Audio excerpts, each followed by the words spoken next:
balde dyan. Bi, makamot na ako ng baso dyan.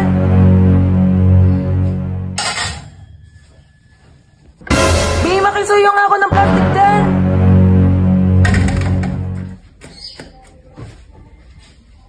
Bi? Ay, tulog. Bi, makisuyo. Ano naman yun? Ha? Papabili lang ako, makisuyo lang ako ng pabili ako sa tindahan. Wala ka bang kamayata? Kanina ka pa utos ng utos eh. O, tingnan mo. Ang gwapo mo talaga pag nagagalit ka, Bi. O, ayan na nga. O, sige na, bili mo na ako sa tindahan. Parang kang ewan. O, ang gwapo mo talaga pag nagagalit ka. Sabi sa'yo, huwag ka magagalit eh. O, tingnan mo. O. Eto. Ano ba yung utos mo?